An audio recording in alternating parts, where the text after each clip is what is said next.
In 1994, I bought a farm in Franklin, Tennessee. I spent the next 20 years driving out there just to fill my emotional tank. It was primitive and beautiful and full of possibility. I felt like something started stirring in me, that there was a bigger purpose to this property than just my own retreat. Well, I was in a place of deep hurt and loss. And during that time, Amy called and said, I've got a place for you to stay out at my farm if you need it. And I did need it. She knew that I needed a new community, which I found here. And during that time, so many things happened. But not long after, I got a call from my friend, John Ashman, who's the president of CITYGATE Network. CITYGATE Network is North America's oldest and largest association of faith-based crisis shelters and life transformation centers. It was just ordained, it was meant to be, because he told me about some thoughts he had had about incorporating music and the creative arts into what he was doing and working with missions around North America. What a great place this would be to bring the men or women who have been previously on the streets and let this beautiful setting work its magic, letting them create community and then wrapping it all in a musical experience. So we started putting a plan together. We brought Amy into the conversation. She heard the potential and what this was all about. She immediately said, I not only endorse this, but I want to be part of this. We just met together and we said, there's great need. We started dreaming out loud. So 6 months later, under CITYGATE Network's Hope in the Gate banner, we launched our first Hidden Trace retreat. And I thank God for places like this. I really do. Because there's a lot of us castaways and throwaways that the world forgot. But it's beautiful here, and I definitely think that everybody was led here. It's like when we came in through the gate, whatever we might have been struggling with wasn't allowed to come in with us. The first thing I got was, there will be 12 participants. And I said, can you send me some information about the women? The next thing I got was 12 photographs with a name by each one. And suddenly I knew I had to know everybody's name. I had to know their name. I would do kind of games with myself. I would say, you know, Hannah, she looks so young, she's got a gap-toothed smile, Hannah. I don't even know why I felt compelled to do that, but when I got to the farm and the ladies were pouring out of the van, I was so glad to know their names. And you know what I saw in them? I saw them relax. I saw them welcomed.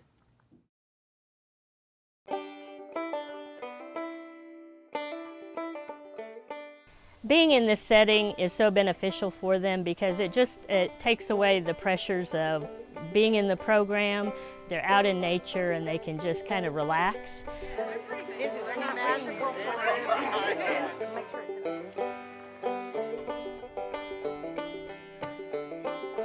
In our setting, sometimes they're so guarded that, you know, they don't trust people.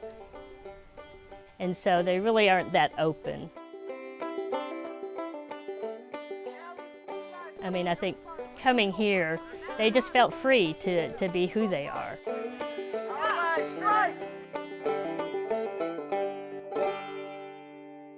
We all are in a compromised place when we are without community.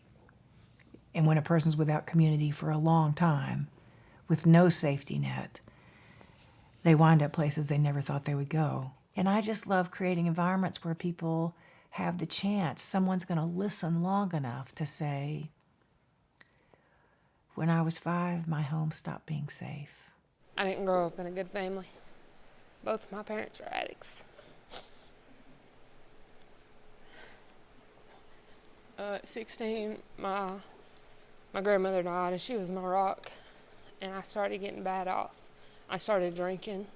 High school got bad because my self-worth was so low.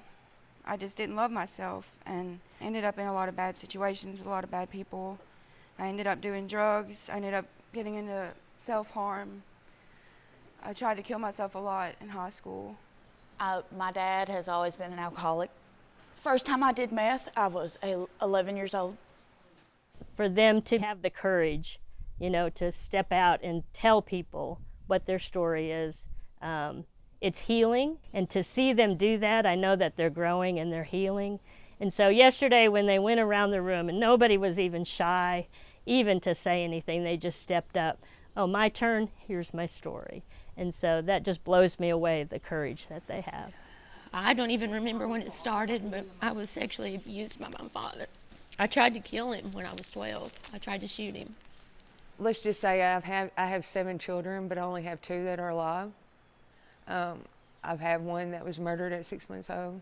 I'm just tired of being miserable, and nothing else has worked for me. I've been to rehab 3 times and been to outpatient rehab about 5 times, you know. For some reason, God has pulled me out of all these situations. I'm finally starting to realize that there is some kind of purpose for me. These girls here, they've helped me.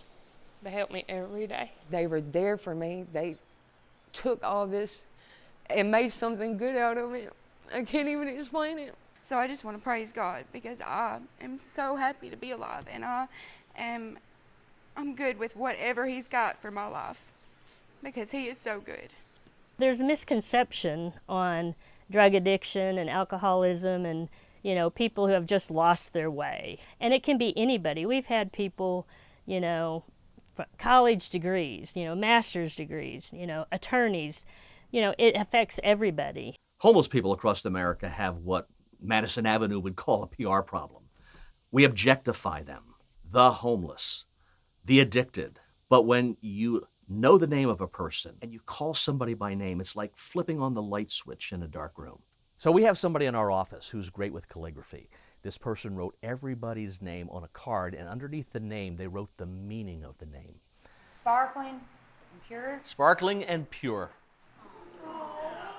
The reaction that I saw when they read the meaning of their name, they were very surprised when they read it, and I think it gave them encouragement and maybe something to look forward to in the future of who they could be. I'm really just reeling on the meaning of my name. New era of leadership.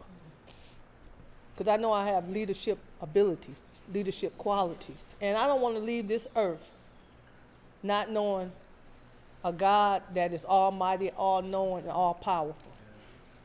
You know, I want to be able to look Him in the eye, and He look at me and say, servant, well done. During our time on the farm, we use nature, you know, the outdoor classroom, or as we sometimes call it, God's other book, to let the women contemplate their past and think about how they could develop those characteristics that they read about when they read the meaning of their name. And of course, there was plenty of time for them to enjoy the farm, each other, do some farm chores, and just bond. There's a lot of peace here. I don't feel chaos. I don't feel confusion. I don't feel negativity. I mean, what you guys got going on here is awesome, man, and I want to be a part of that. I want to be a part of something. I'm going to start crying, man, because, I mean, this is an awakening.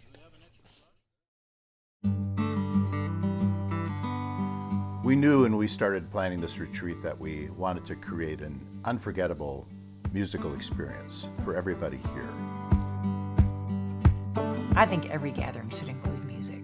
One of the really fun things we had a chance to do is to transform this barn loft into a concert venue.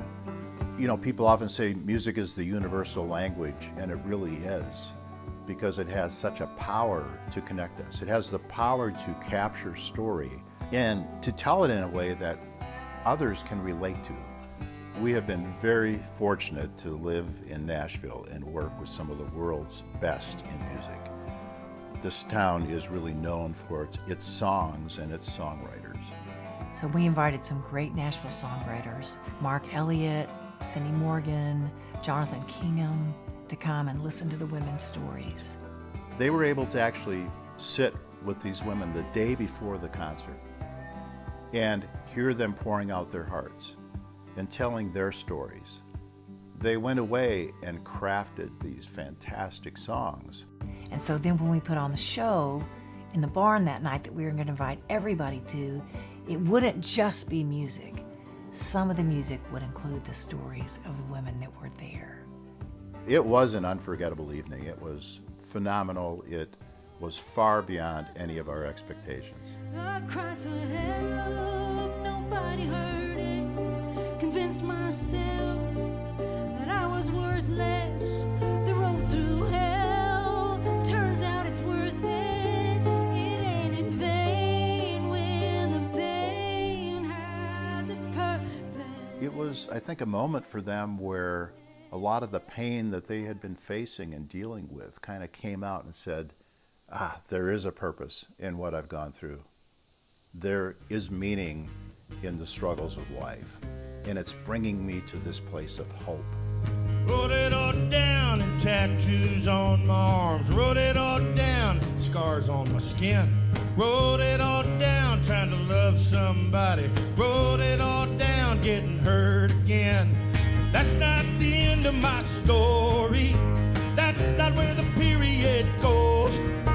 That's not. My name is Carlina, and it means little champion and victor, and that's really amazing because, I mean, to me it says God's going to give me a victory over everybody and everything that's ever beat me down. I love it. I love that so much.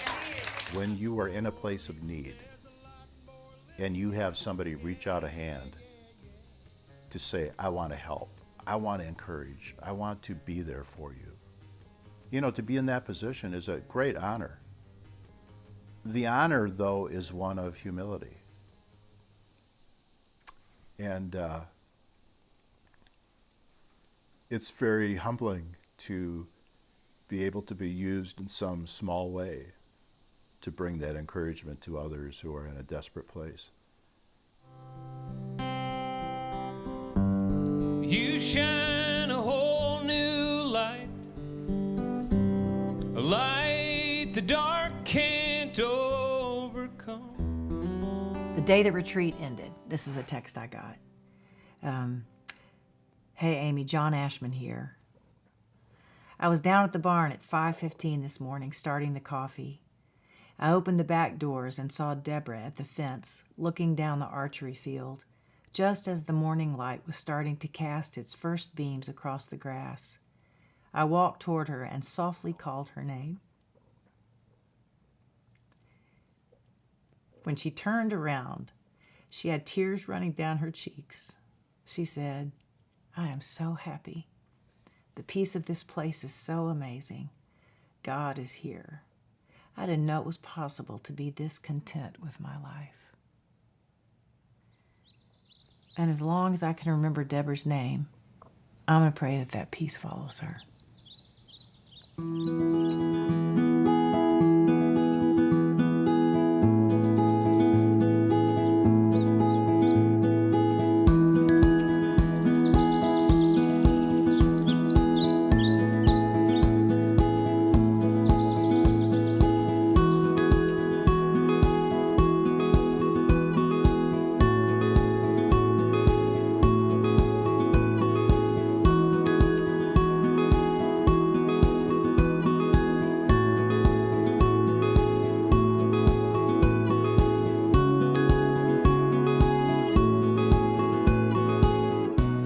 There were so many great comments from the retreat. This could not have gone better. And a lot of folks ask, how can we get involved in something like this? Or maybe where can we find one of these city missions to help a loved one or a friend who's dealing with homelessness or addiction or another problem? So our website, of course, has a directory of 320 member organizations in the US, Canada, Caribbean that are open around the clock and available to help anybody at a moment's notice.